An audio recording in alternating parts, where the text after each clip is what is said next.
കടുത്ത വേനലിൽ ജനങ്ങൾ കുടിവെള്ളത്തിനായി നെട്ടോട്ടം ഓടുമ്പോൾ തങ്ങളുടെ നഷ്ടപ്പെട്ട കുടിവെള്ള കണക്ഷന് വേണ്ടിയുള്ള കാത്തിരിപ്പ് 4 മാസങ്ങൾ പിന്നിട്ടും തുടരുകയാണ്. ഒറ്റപ്പാലം പനമണ്ണയിൽ റവന്യൂ റിക്കവറി നടപടിയുടെ ഭാഗമായി വിച്ഛേദിക്കപ്പെട്ട ശുദ്ധജല കണക്ഷന് വേണ്ടിയാണ് ഉപയോക്താക്കൾ കാത്തിരുന്നു വലയുന്നത്.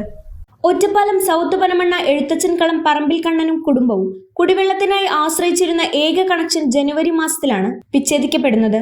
റവന്യൂ റിക്കവറിയുടെ അടയ്ക്കാനുള്ള മുഴുവൻ തുക അടച്ചിട്ടും സാങ്കേതികത്വങ്ങളുടെ പേരിൽ കുടിവെള്ളം ലഭിക്കാത്ത അവസ്ഥയാണ് ഇപ്പോൾ. 2024 ഡിസംബർ 23 മുതൽ 2025 ഡിസംബർ വരെയുള്ള കുടിശ്ശികയുടെ പേരിലായിരുന്നു റവന്യൂ റിക്കവറി നടപടി ഈ കുടുംബം നേരിട്ടത്.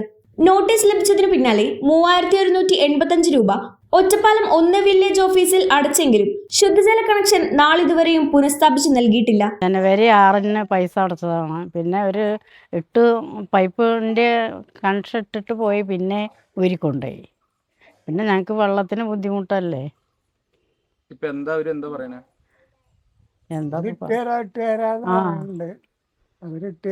ഇതേവരെ വന്നിട്ടുമില്ല, ഇട്ട് തന്നിട്ടുമില്ല. കുറെ മാസങ്ങളായി.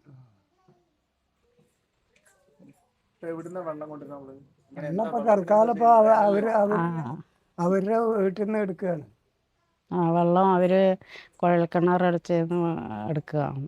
അല്ലാതെ അപ്പോൾ ഞങ്ങളെ വെള്ളത്തിന് ബുദ്ധിമുട്ടല്ലേ ഞങ്ങൾ.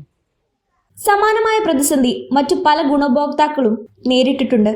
റവന്യൂ വകുപ്പിൽ നിന്ന് ട്രഷറി അക്കൗണ്ട് വഴി ജല അതോറിറ്റിയുടെ അക്കൗണ്ടിലെത്താനുള്ള സാങ്കേതിക തടസ്സമാണ് ശുദ്ധജല കണക്ഷൻ പുനഃസ്ഥാപിക്കുന്നതിന് തടസ്സം. ഇത് സംബന്ധിച്ചുള്ള പ്രശ്നം ലാൻഡ് റവന്യൂ കമ്മീഷണറുടെ ശ്രദ്ധയിൽപ്പെടുത്തിയിട്ടുണ്ടെന്ന് റവന്യൂ വകുപ്പ് അറിയിച്ചു.